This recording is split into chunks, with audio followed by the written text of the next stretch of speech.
feel like it's good to address the most common questions I get from patients who are actively going through the process of treating their hearing loss that they got over the course of their life. One of the bigger ones is, do I really need to treat my hearing loss? Can I just learn American Sign Language? There's more to that than somebody thinks. American Sign Language is its own language with its own sentence structure, with its own dialogue, with its own slang, with its own community of people who effectively use this as their primary language and have found ways to use ASL to communicate with people whose primary language is spoken English, which does not directly translate, as some may think. As somebody who is an avid ASL learner myself, a lot of it is hard to master because of the infrequency of my ability to use it. So when somebody asks me, is it possible for me to just learn an entirely new language instead of treating my hearing loss and utilizing the skills I already have? My question is, does anybody in your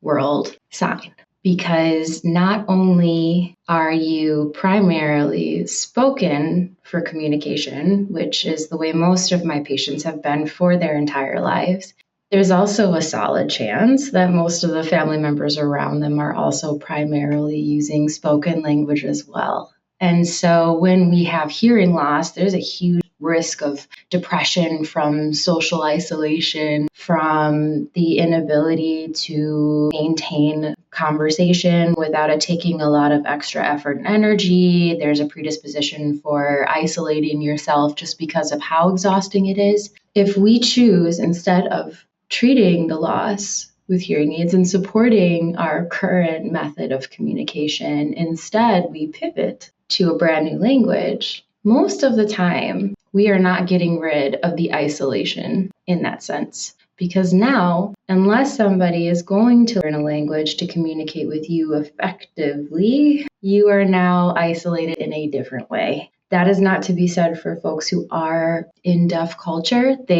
That's the way they've been their whole life. That is not a change for them to learn to speak spoken or to work on auditory and spoken language. It's at their discretion. It's something they've always had in their life. But for us to go one way for most cases, 5 or 6 decades, right? And all of a sudden now we're just going to take up a whole new language. It's going to take a lot of mental gymnastics for us to learn that, for us to figure out the abstract processes behind it. And then on top of that, now to find people who also speak it. And so is it a solution? I'll let you decide.